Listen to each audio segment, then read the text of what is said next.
आप सोच रहे होंगे कि मैं क्या सोच रहा हूँ। मैं सोच रहा हूँ कि आज कैसे महाराज बिना मुझे साथ लिए पड़ोसी राज्य के राजा से मिलने चले गए। वैसे महाराज जैसा शूरवीर तो कोई नहीं है, लेकिन फिर भी मन में कुछ गड़बड़ लग रही है। खैर, जो होगा देखेंगे, और देखेंगे तो जानेंगे, और जानेंगे तो समझेंगे।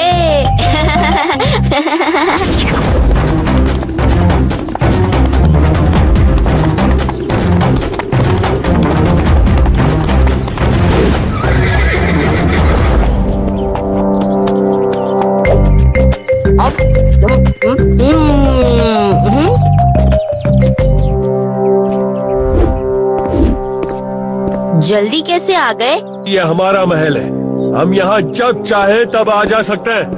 तुम कौन होते हो हमसे पूछने वाले? सेनापति, हम अपने राज्य की सीमाओं को और बढ़ाना चाहते हैं। लेकिन महाराज, उसके लिए तो जानते हैं, उसके लिए हमें पड़ोसी राज्यों पर आक्रमण करना होगा। सेनापति, इस सप्ताह के अंत में ही सेना को हमारी सीमाओं से लगे सभी राज्यों पर आक्रमण करने का आदेश दे दो। जाओ। महाराज क्षमा कीजिए, मैं आपकी इस बात का विरोध करता हूँ। आक्रमण अपनी रक्षा के लिए शत्रुओं पर किया जाता है, मित्रों पर नहीं। तेरी ये मजाल कि तुम मेरी बात का विद्रोह करे। तू देशद्रोही है। ठीक है, रुको, मैं इसे खत्म कर देता हूँ।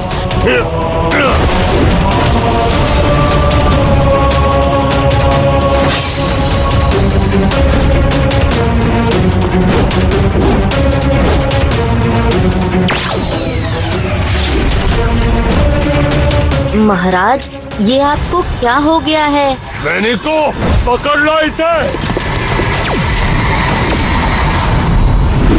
महाराज का बर्ताव कुछ अजीब है, और वो चक्र भी नहीं निकाल पाए। कुछ तो गड़बड़ है।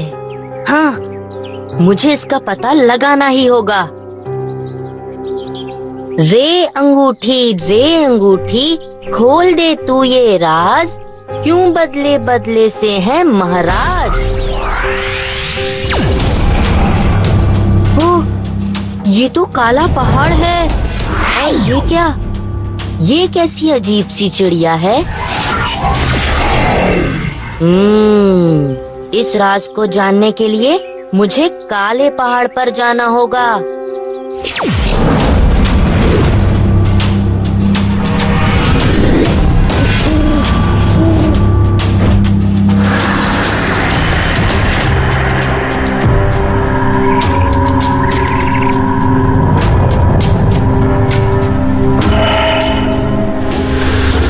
ये क्या?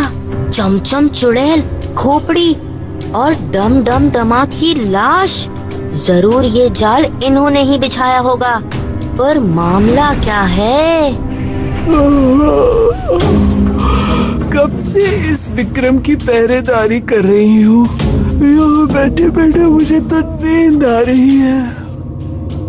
यहाँ हम कर रहे हैं पहरेदारी, वहाँ ले रहे हैं महल में दमाद, निंदिया प्यारी। तो ये बात है, अब कुछ कुछ समझ में आ रहा है। घबरा मत, एक बार राजा विक्रम और मुंजा खत्म हो जाए, फिर उस महल में जाकर हम सोएंगे। इन लोगों को तो चैन की नींद सुलानी ही होगी।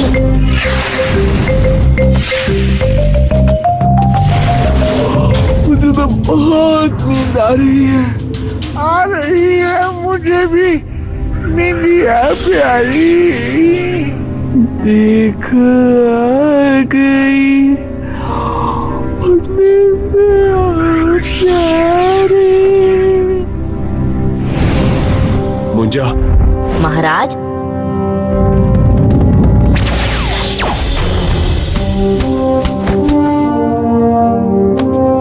महाराज आप चिंतित न होइए, अब मैं आ गया हूँ। वाह मुंजा, तुम फिर से ठीक समय पर आ गए। अब इसके पहले कि वो जाग जाए, जल्दी चलो। उसकी चिंता मत कीजिए महाराज, वो लोग लंबी नींद सोएंगे, नींद की रेत। शाबाश मुंजा, पर तुमने मुझे ढूंढ कैसे लिया? कुछ अपनी होशियारी से, बाकी अपनी अंगूठी की मदद से। ये तो बताइए महाराज, आप इस शरीर में आए कैसे? भलाई करने गया और डम डम डमाक की जाल में फंस गया। उस दिन जब मैं काली माँ के मंदिर से पूजा करके वापस लौट रहा था तो मुझे कहीं से रोने की आवाज सुनाई दी। झाड़ी के पीछे झांक कर देखा तो एक अजीब सी चिड़िया रो रही थी और फिर उसे पूछने पर पता चला इस मनहूस राज्य में आके घोंसला बनाते मेरे पति की मृत्यु हो गई। अब मैं और मेरा बेटा जी कर क्या करेंगे? मैंने उसका घोंसला बनाने में मदद करनी चाहिए, लेकिन उसने मुझे ये कहकर रोक लिया कि हम सिर्फ अपने पति के हाथ से बने घोंसले में ही रहते हैं। अब ये संभव नहीं है राजा विक्रम। यहाँ रोते रोते मुझे भी मेरे प्राण त्यागने होंगे। तब मैंने इंद्रदेव के दिए हुए मंत्र से उसके पति के शरीर में प्रवेश कर लिया। ओम यम क्लीम फट, ओम यम क्लीम फट।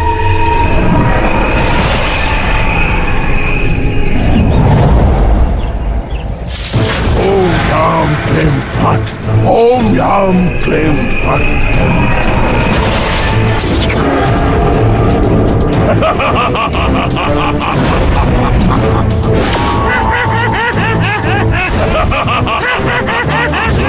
मैंने भागने की कोशिश की पर उसके जादू के बल से डमडम ने मुझे अपने वश में कर लिया और यहाँ कैद कर दिया। अच्छा, तभी मैं सोचूं कि हमारे महाराज कैसे बुरे हो गए। महाराज, अब देखिए कैसे मैं इन लोगों को ठीक करता हूँ। चलो मुंजा, अब मुझे किसी भी तरह इस चिड़िया की शरीर से निकलकर अपने शरीर में प्रवेश करना ही होगा, नहीं तो वो दुष्ट तांत्रिक यहाँ से बच के नहीं जा सकते। अब तुम दोनों की आत्मा को मैं मुक्त कर दूंगा, क्योंकि अब मैं विक्रम हूँ, समस्त शक्तियों का मालिक।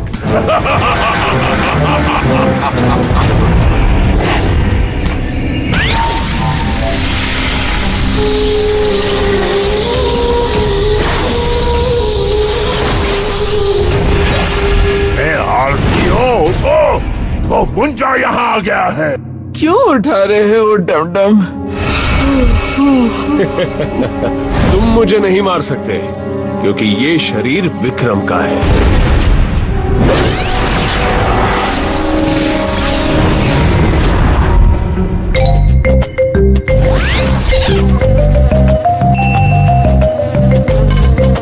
अब तू देख मुंजा कैसे बनाता है तुझे गंजा।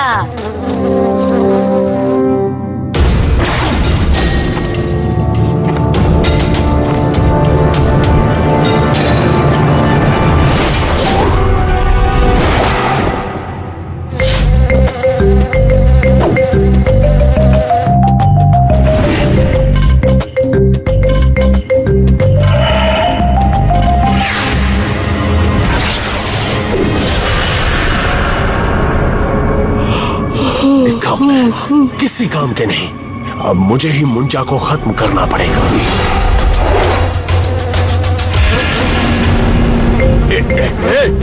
मत काट, तुम्हारे महाराज का शरीर है ये, मत काट।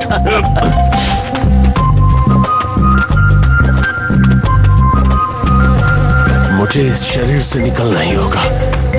ओम यम क्लीम फट, ओम यम क्लीम फट, ओम यम क्लीम फट, ओम यम क्लीम फट।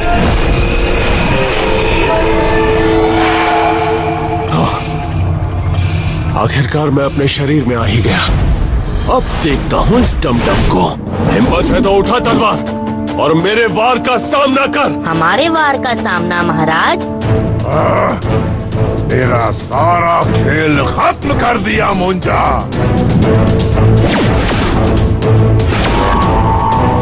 अगली बार मैं तुम्हें देख लूंगा विक्रम, देख लूंगा तुझे विक्रम। मुंजा, मुझे क्षमा करना, मेरे कारण तुम्हें इस दुष्ट तांत्रिक ने बहुत कष्ट दिया। महाराज, आप क्षमा मांग के मुझे लज्जित ना करें, मैं तो आपका सेवक हूँ। सेवक बाद में, पहले मित्र।